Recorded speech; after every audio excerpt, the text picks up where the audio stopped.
On a spring morning in 2014, in a quiet corner of Kansas where neighbors still waved from their porches and children rode bicycles down tree-lined streets, a father reported his wife missing.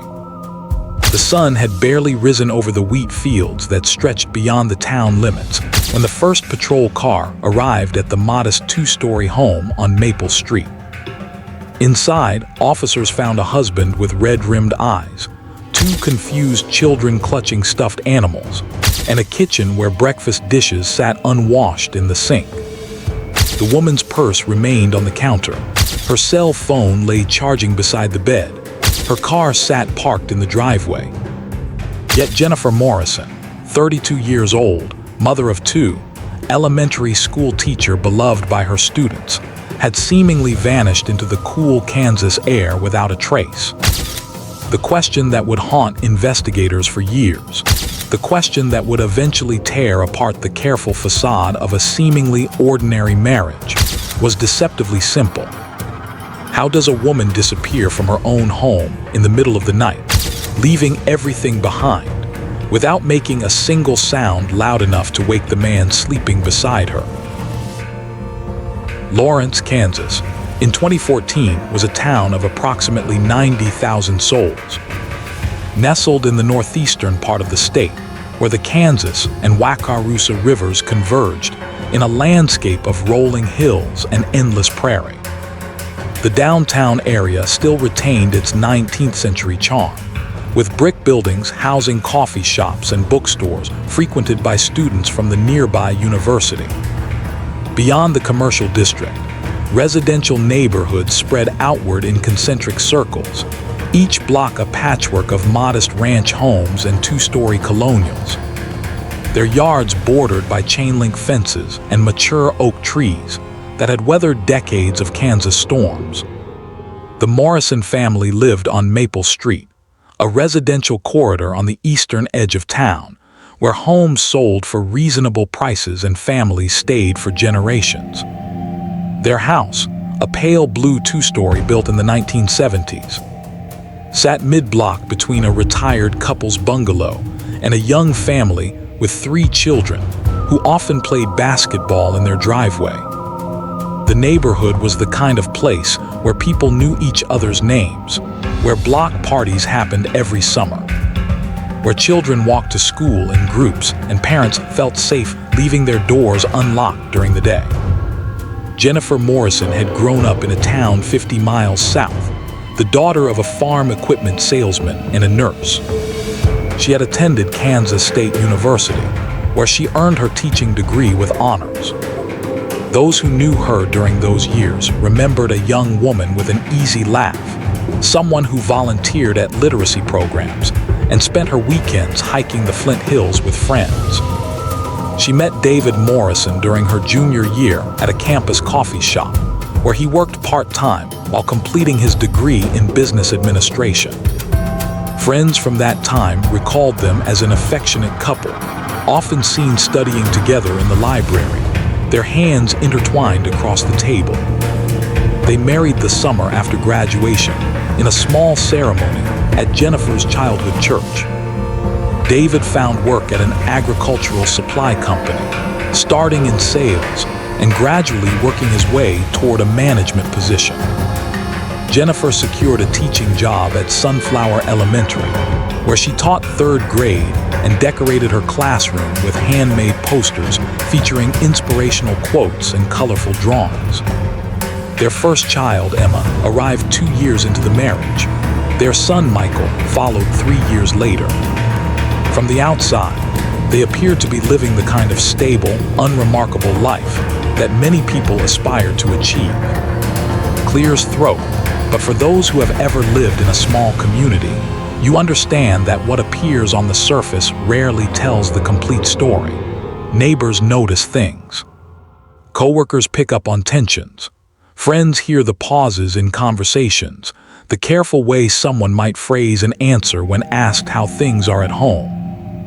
The morning of April 14th, 2014, began like countless others in the Morrison household. Jennifer rose at 6:15, as she always did on school days. The alarm clock on her nightstand played soft radio music. She moved through the house quietly, not wanting to wake David or the children yet. In the kitchen, she started the coffee maker, its familiar gurgling filling the silence. Through the window above the sink, she could see the backyard, where Emma's swing set stood motionless in the pre-dawn stillness, and Michael's toy trucks lay scattered across the grass. According to David's later testimony, he heard her moving around downstairs. He heard the coffee maker. He heard her footsteps on the stairs when she came back up to shower. He remained in bed, as was his habit, until she finished in the bathroom. This was their routine. This is what he would tell investigators. This is what he would repeat, with minor variations, in multiple interviews over the following days and weeks. But somewhere between 6:15 and 7:30 that morning, something changed.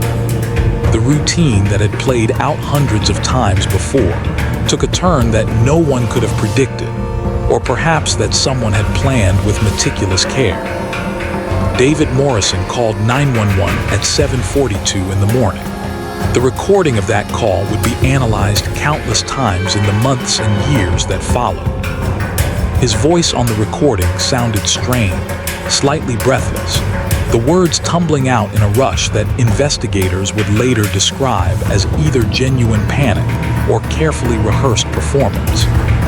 "My wife is gone," he said when the dispatcher answered. "I woke up and she's not here. Her car is here, but she's gone. The kids are asking for her, and I don't know where she is." The dispatcher, a woman named Carol Stevens who had been working emergency calls for 12 years, asked the standard questions. When did he last see his wife? Had they argued? Was anything missing from the home? Did she have any medical conditions or reasons she might have left voluntarily? David's answers came quickly. He had last seen her when he went to bed around 11 the night before. She had stayed up later, as she sometimes did, grading papers at the kitchen table. No, they had not argued. Nothing appeared to be missing except Jennifer herself. No medical conditions. No reason she would leave. No reason at all. The first officer arrived at 7:58. Officer Marcus Chen, a 5-year veteran of the Lawrence Police Department, later described the scene in his report with the kind of detail that suggested something about it had immediately struck him as unusual. The front door stood slightly ajar when he pulled up to the curb. David Morrison waited on the porch, still in sweatpants and a t-shirt, his feet bare despite the cool morning temperature that hovered around 50 degrees. The children, ages 7 and 4, peered out from behind their father, the girl clutching a stuffed rabbit, the boy sucking his thumb. Officer Chen entered the home and conducted a preliminary sweep of the rooms. Everything appeared orderly. In the master bedroom, the bed was made, though not with the crisp corners and smooth surface of someone who took particular care with such tasks. The bathroom showed signs of recent use. A damp towel hung on the rack. The shower curtain remained pulled closed. Downstairs, the kitchen showed evidence of the morning routine Jennifer had apparently begun. The coffee maker held half a pot of coffee, now cold. A single mug sat on the counter, unused. A banana peel lay in the trash, suggesting she had eaten something before her disappearance. But it was what Officer Chen did not find that began to raise questions in his mind. Jennifer's purse sat on the kitchen counter, her wallet inside containing her driver's license and credit cards. Her cell phone lay plugged into a charger on the nightstand beside the bed where she presumably slept. Her car keys hung on a hook by the front door. In the closet, her clothes remained on hangers, her shoes lined up neatly on the floor. In the bathroom, her toothbrush stood in the holder beside David's. Clear as throat, if you have ever disappeared from your own life, even temporarily, you know that certain items go with you. Your phone, your wallet, your keys, the essentials of modern existence. Without these things, a person becomes untethered, unable to drive or buy food or call for help or prove their identity. Yet Jennifer Morrison had apparently walked out of her home, away from her children, into a spring morning in Kansas, carrying nothing. Officer Chen's report noted one additional detail that would become significant later. The back door, which led from the kitchen to the yard, was unlocked. David Morrison stated that he always locked all the doors before going to bed. Always. It was a habit ingrained from childhood, he said. His father had been particular about home security. Yet that morning, the back door stood unlocked. The deadbolt turned to the open position. By 9 in the morning, the Morrison home had become the center of a rapidly expanding investigation. Detective Sarah Williams, a 15-year veteran of the department's investigative division, arrived to take lead on the case. She brought with her Detective James Rodriguez, whose specialty was missing persons cases.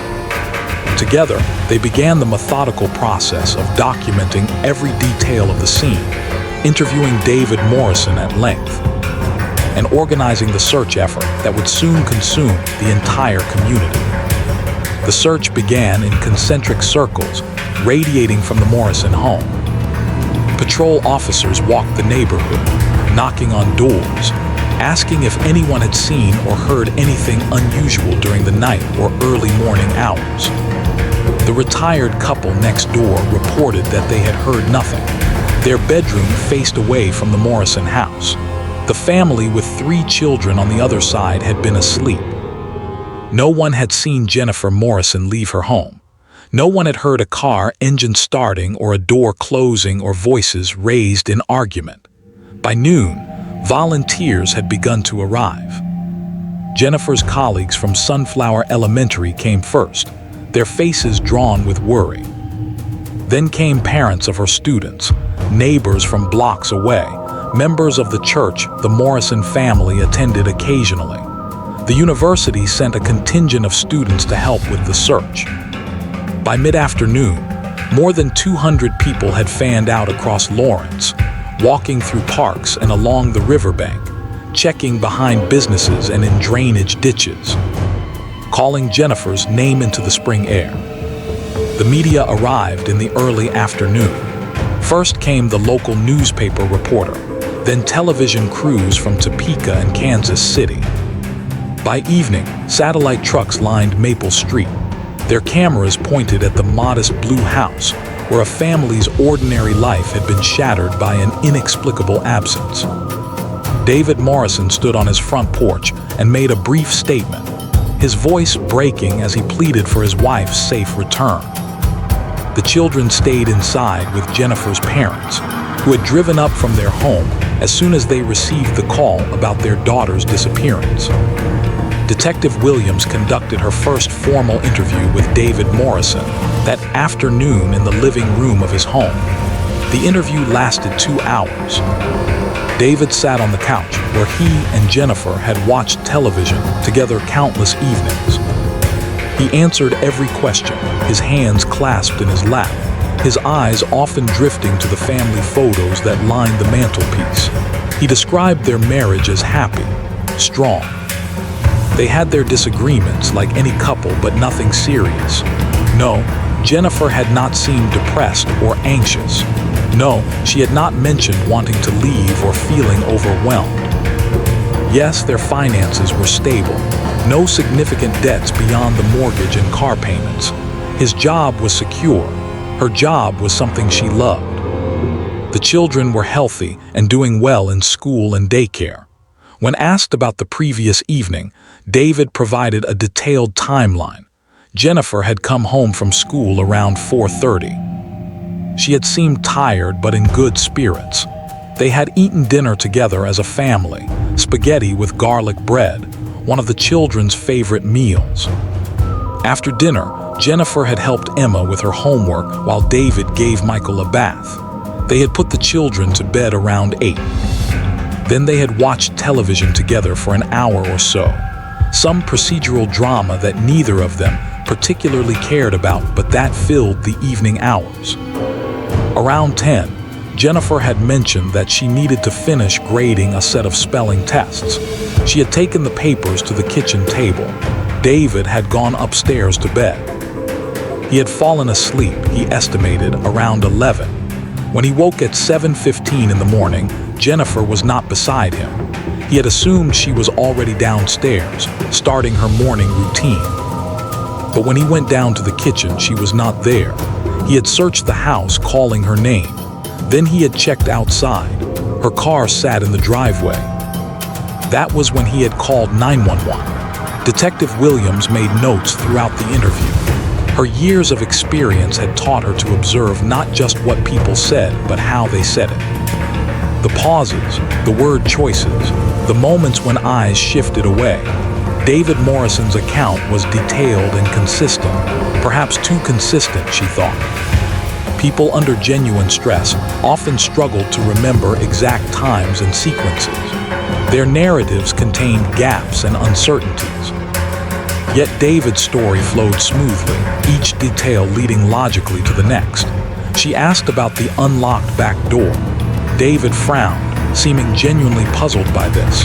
He insisted he always locked it. Always, but he admitted that he could not specifically remember locking it the previous night. It was such an automatic action, performed without conscious thought, that the individual instance did not stand out in his memory. As the afternoon stretched into evening, the search continued but yielded nothing. No trace of Jennifer Morrison emerged from the fields and neighborhoods and waterways around Lawrence. It was as if she had simply ceased to exist, vanishing between the moment David fell asleep and the moment he woke to find her gone. Part 2. The investigation, the search for Jennifer Morrison, expanded dramatically in the days following her disappearance. The Douglas County Sheriff's Office joined the effort, bringing additional personnel and resources. The Kansas Bureau of Investigation sent analysts to assist with evidence collection and processing. Volunteers continued to arrive in waves, organizing themselves into search teams that covered every conceivable area within a 20-mile radius of Lawrence. Searchers walked through the nature preserve south of town, where trails wound through woods and along creek beds. They combed the riverbanks, checking under bridges and in the thick vegetation that grew along the water's edge. They searched abandoned buildings on the outskirts of town, old barns and storage facilities and shuttered businesses. They knocked on doors in neighborhoods miles from the Morrison home, showing Jennifer's photograph, asking if anyone had seen this woman. This wife and mother who had somehow walked out of her life carrying nothing. The community response was overwhelming. Local businesses donated food and water for the searchers. The high school opened its gymnasium as a staging area where volunteers could check in and receive assignments. A tip line was established, and calls poured in from people claiming to have seen Jennifer at gas stations and grocery stores and highway rest stops across Kansas and into neighboring states. Each tip was logged, investigated, and ultimately dismissed as mistaken identity or wishful thinking. Jennifer's face appeared on missing person posters stapled to telephone poles throughout Lawrence. The local newspaper ran a front-page story with a large photograph of Jennifer smiling at the camera, taken at a school event the previous fall. Television news programs featured updates on the search, showing aerial footage of the volunteer teams moving across fields and through woods in coordinated lines. Clear as throat, but as the days passed with no sign of Jennifer Morrison, the investigation began to shift in subtle ways. Detectives Williams and Rodriguez continued their interviews, gradually expanding their focus beyond the immediate hours of the disappearance. They spoke with Jennifer's colleagues at Sunflower Elementary, her friends from college, her parents and siblings, neighbors who had known the family for years. A portrait emerged of a woman who was well-liked and competent, someone who showed up on time and fulfilled her responsibilities with care. But those who knew Jennifer best began to mention small things, details that might have seemed insignificant in isolation, but that accumulated into a pattern that troubled the investigators. Jennifer's closest friend, a woman named Rachel Peters who taught fourth grade at the same elementary school, described a conversation they had shared a few weeks before the disappearance. They had been eating lunch together in Rachel's classroom when Jennifer had grown quiet, staring out the window at the playground where children ran and shouted during recess. She seemed distant, Rachel told the detectives. I asked if everything was okay at home. She paused for a long time before answering. Then she just said, "Marriage is harder than I thought it would be." I asked what she meant, but she changed the subject. Jennifer's mother, Patricia, provided another piece of the puzzle. She described visiting the Morrison home a month before Jennifer disappeared. During that visit, she had noticed tension between Jennifer and David, a coolness in their interactions that had not been present during previous visits.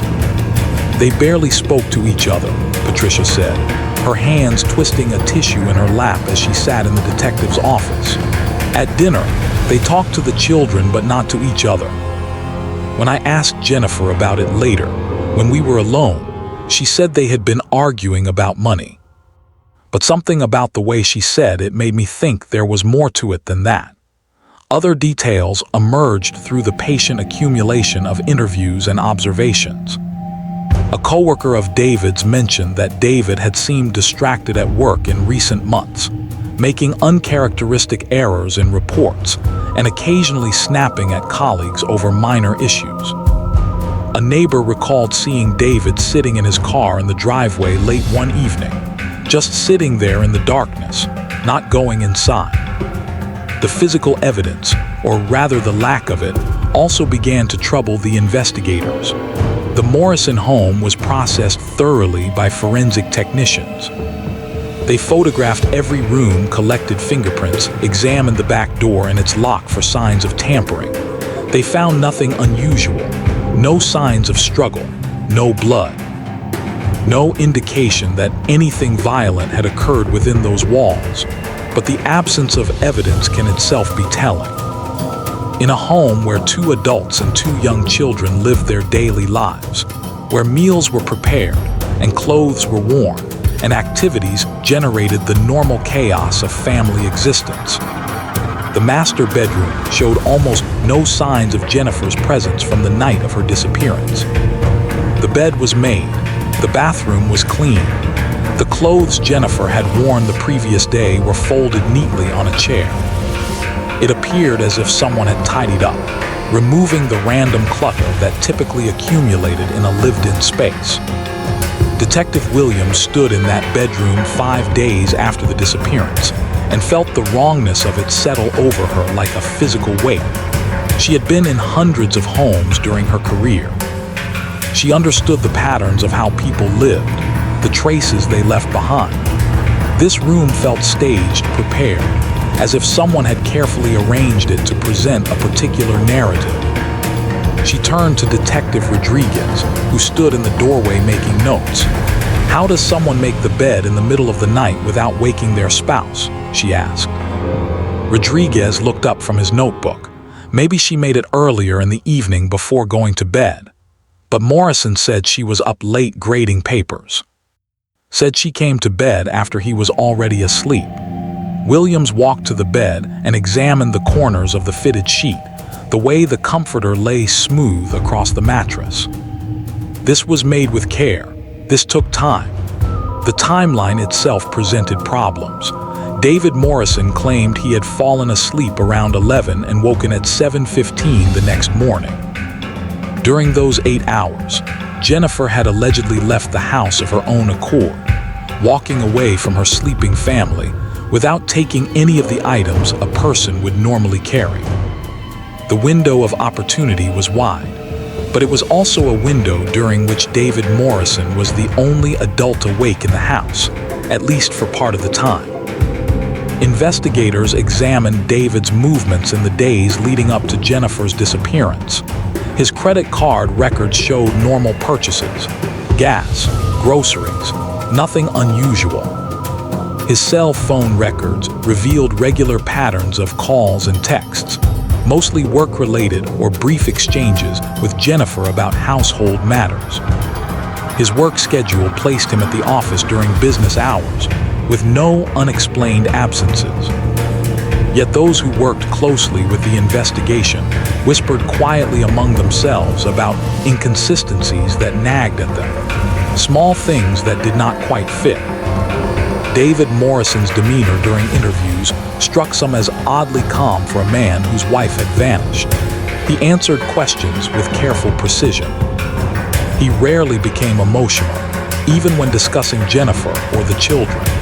His eyes remained dry even as he described his fear for his wife's safety.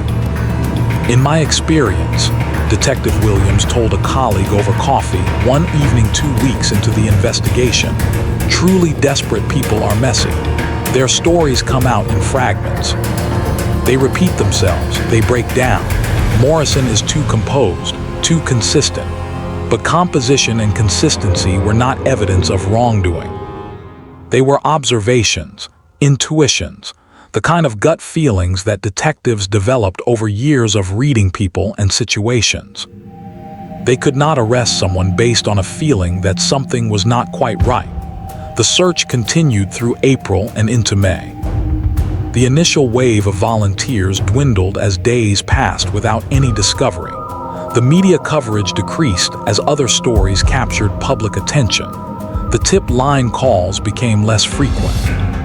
Jennifer Morrison's face remained on posters around town, but the urgent energy of the first days gave way to a more somber acknowledgement that she might never be found. Jennifer's parents held a press conference on the 1-month anniversary of her disappearance. They stood before cameras and reporters and pleaded for anyone with information to come forward.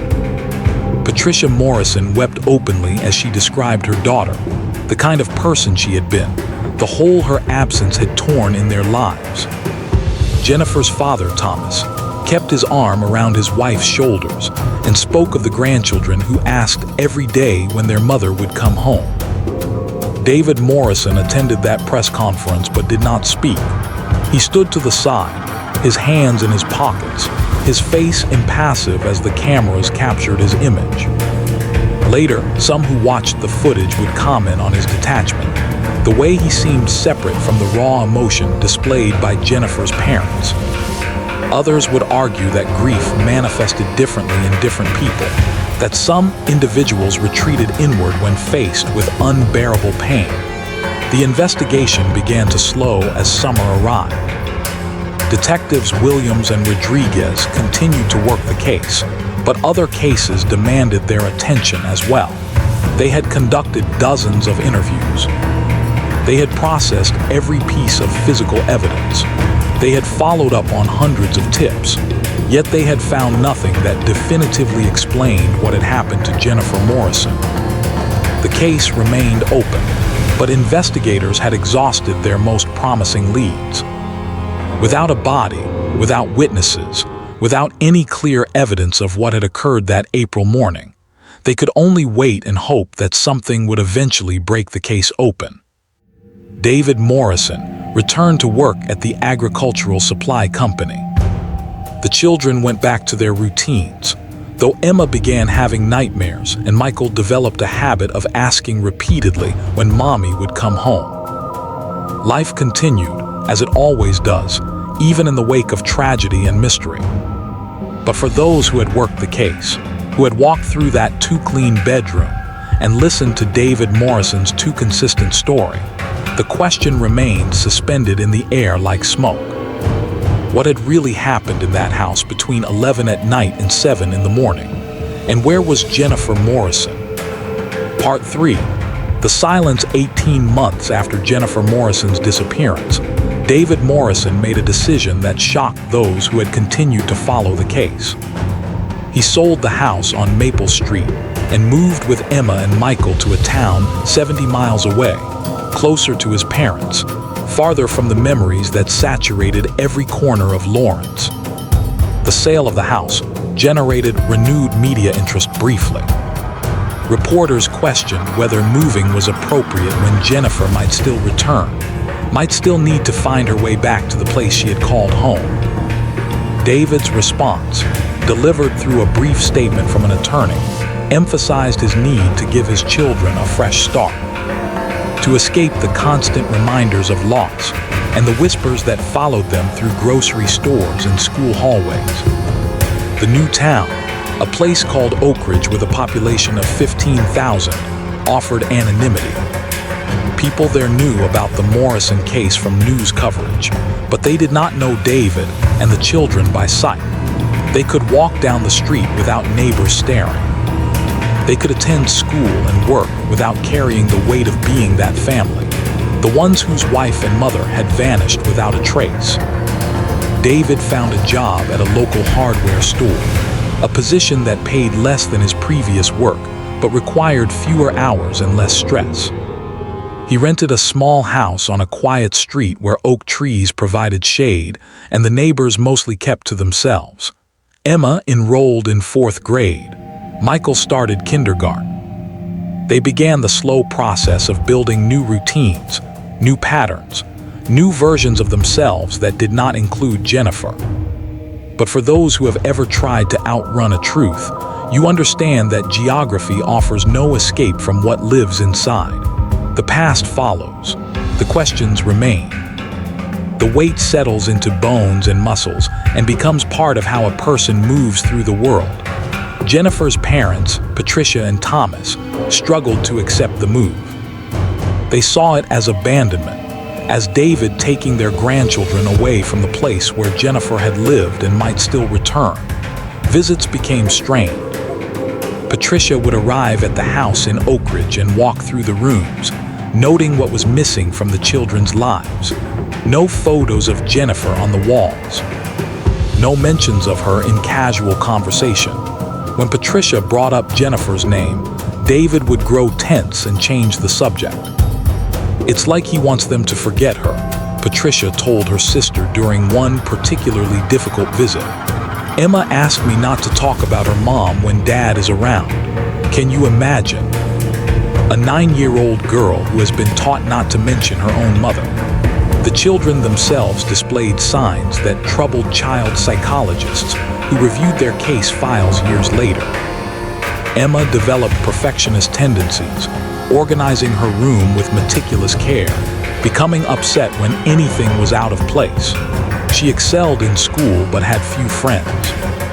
Teachers described her as withdrawn, someone who spoke only when called upon and spent recesses reading alone under trees. Michael's issues manifested differently. He became clingy with his father, growing anxious whenever David left his sight. He had nightmares that woke him screaming, though he could never remember what frightened him. He drew pictures in art class that caught his teacher's attention. Dark pictures, a house with all the windows covered, stick figures with no faces, a swing hanging from a tree with no one on it. David Morrison's life in Oak Ridge settled into a routine that appeared normal from the outside. He went to work. He picked up the children from school. He prepared their meals, helped with homework, enforced bedtimes. On weekends, they went to the park or watched movies. To casual observers, they seemed like any single-parent family coping with loss and moving forward. But those who knew David during this period, co-workers at the hardware store and parents of children in Emma and Michael's classes, sometimes noticed moments that seemed off. The way David's expression would go blank when someone asked about his wife. The careful way he controlled conversations, steering them away from any topic that might lead to questions about the past. His reluctance to form close friendships or allow people into his life beyond superficial pleasantries. A woman named Lisa Chen worked with David at the hardware store. She was a manager in the home goods department, a single mother herself who had lost her husband to cancer 3 years earlier. She understood grief and the many shapes it could take. She reached out to David with kindness, inviting him and the children to dinner, offering to help with childcare when he needed it. For a time, a friendship developed between them. David seemed to relax in her presence. The children responded well to her, especially Michael, who followed her around when she visited, chattering about school and his favorite cartoons.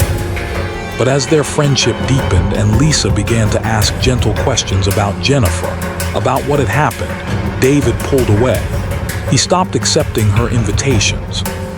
He became curt at work, professional but distant. Lisa later told investigators that she had once asked David directly what he thought had happened to Jennifer. They had been alone in the store's break room during a quiet afternoon. David had been drinking coffee and staring out the window when she posed the question. He had turned to look at her, and something in his expression had made her uncomfortable.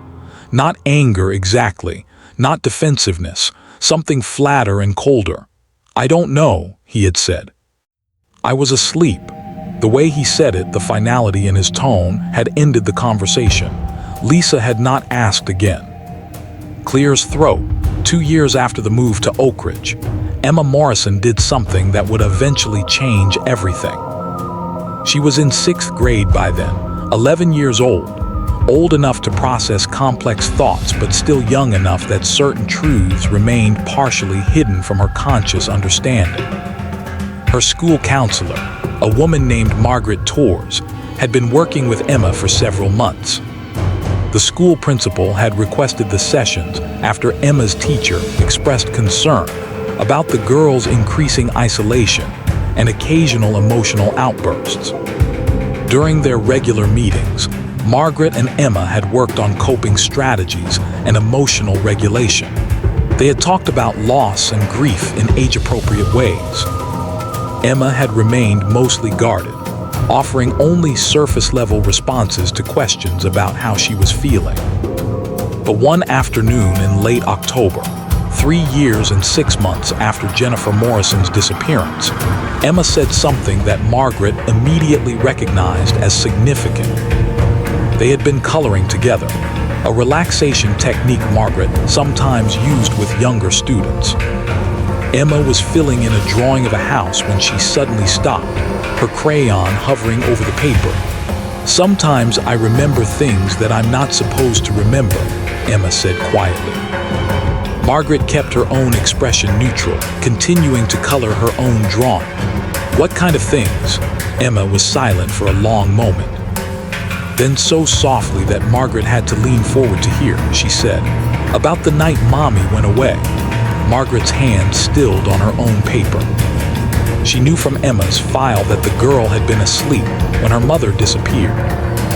David Morrison had stated clearly in police reports that both children had been sleeping in their rooms and had seen and heard nothing. Whatever Emma was about to say contradicted the official narrative that had been established years earlier. "What do you remember?" Margaret asked gently. Emma's eyes filled with tears. "I woke up. I heard voices, Daddy's voice. He sounded angry.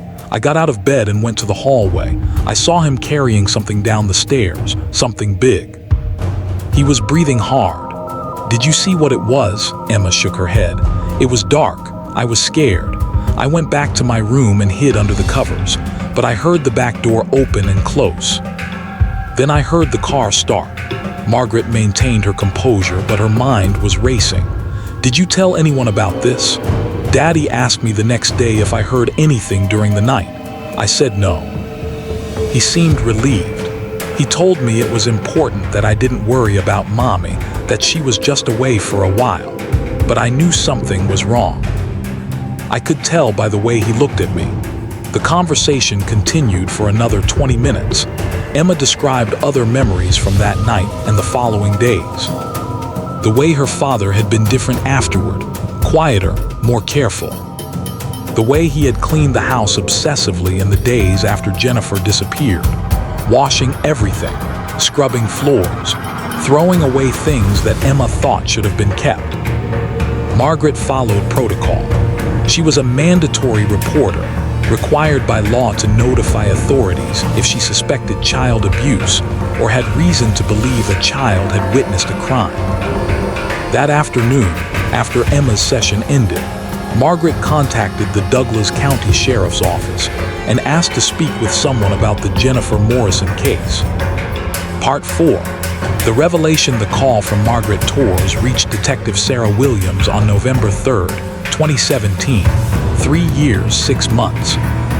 And 20 days after Jennifer, Morrison had disappeared from her home. Williams had moved to a different division by then, working primarily on financial crimes, but the Morrison case had never left her mind. She still kept the file in her desk drawer. She still occasionally drove past the house on Maple Street when she was in that neighborhood, though new owners had painted it a different color and planted different flowers in the yard. When her phone rang and the voice on the other end mentioned Emma Morrison and new information about the disappearance, Williams felt something shift in her chest. A door that had been closed for years cracking open.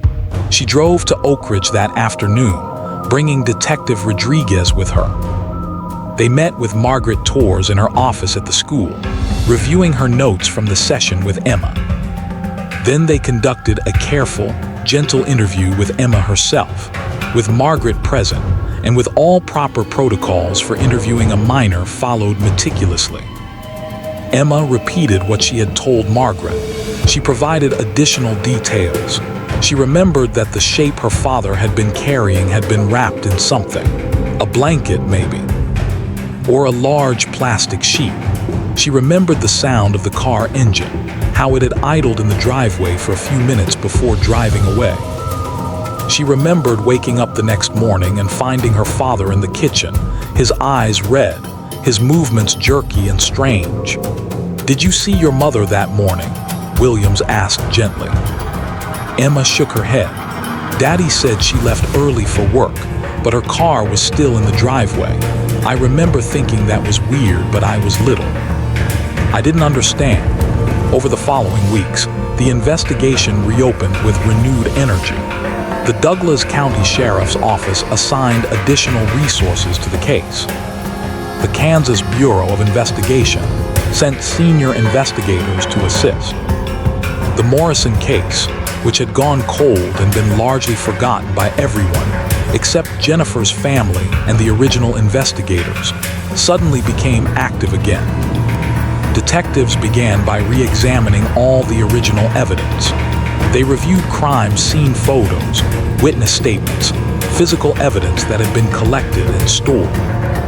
They looked at everything through the lens of what Emma had described, searching for details that might support her account. David Morrison's vehicle from 2014 had been sold years earlier, but investigators tracked it down to its current owner in Missouri. They obtained permission to examine it, bringing in forensic specialists to process the interior and trunk. The car had been cleaned and used by multiple owners in the intervening years, but forensic technology had advanced significantly since 2014. Techniques that had not been available or had been too expensive to use routinely could now detect trace evidence that previous examinations might have missed. In the trunk, beneath the liner, forensic technicians found staining that tested positive for blood. DNA analysis confirmed it was Jennifer Morrison's blood. Not a large quantity, but enough to indicate that something bloody had been transported in that trunk. The discovery changed everything. What had been a missing person case became a homicide investigation. The fact that Jennifer's blood had been in the trunk of David's vehicle meant that she had been injured, possibly dead, and that David had transported her body. Investigators obtained search warrants for David Morrison's current residence in Oak Ridge, for his workplace, for his financial records and phone records from the past 3 years. They began the process of building a case, accumulating evidence that would support an arrest and prosecution. On December 15, 2017, David Morrison was arrested at his home in Oak Ridge. The arrest occurred in the early morning, before the children were awake. Officers arrived with the sun just beginning to lighten the eastern sky. David answered the door in pajama pants and a t-shirt, his hair rumpled from sleep. Detective Williams read him his rights while other officers secured the house. David Morrison said nothing as he was handcuffed. His expression remained neutral, almost blank, as if he had been expecting this moment for years and had already prepared himself for its arrival. He was placed in the back of a patrol car and driven to the Douglas County Sheriff's Office, where he would be processed and held pending formal charges. Emma and Michael were placed temporarily in the care of their maternal grandparents, who drove to Oak Ridge as soon as they received the call. Patricia Morrison held her grandchildren and wept, both from grief and from a sense of vindication. She had never believed that Jennifer had simply walked away. She had always suspected that David knew more than he had told investigators. Now, finally, her suspicions had been proven correct. The arrest generated significant media coverage. The Morrison case, which had faded from public consciousness, suddenly dominated local and regional news. Television crews descended on Oak Ridge and Lawrence, interviewing anyone who had known the family. Reporters dug through old files, reviewing the original investigation and noting the details that had troubled detectives from the beginning.